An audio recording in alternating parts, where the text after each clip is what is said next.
I'm just extremely humbled and honored to lead this group and hopefully just achieve our goal of winning World Series. This is Instant Analysis presented by Tylenol Rapid Release Gel Caps. Rapid release for rapid relief. Well, the Blue Jays have answered one of their big offseason questions by signing John Schneider to a 3-year extension that makes him their permanent manager. And it was just a couple weeks ago that Ross Atkins, the GM of the Blue Jays, said it would be hard to do better than John Schneider. Now he's in place as the permanent manager. And I'm curious, Shai, during that period of time where they were talking to Schneider, but he had yet to be officially announced as the manager, what did the Jays learn about him and why did they need that period of time?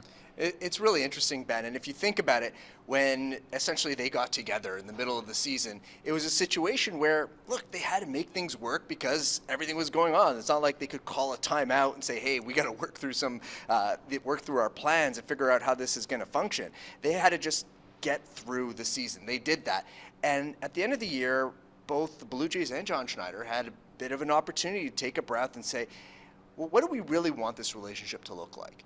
Are we aligned in all the different things, from how you run a bullpen, how you construct lineups on a given day, to what you want different roles on your coaching staff to do and how are they going to function with one another. So they were able to have those conversations over the past couple of weeks. It's a dialogue both Ross Atkins and John Schneider said they were really happy with and felt it was really important, going to help them leapfrog forward. But it really allowed them to cement in both their minds that they could feel each other out and that they can make this relationship work not only over 2.5 months under very intense circumstances, but over the long term as well. That's right. Schneider saying he's very excited to get going with this team. But of course, he is a first-time manager and only 42 years old compared to some of the more experienced candidates that you hear this time of year, with Bruce Bochy being hired by the Rangers on the same day.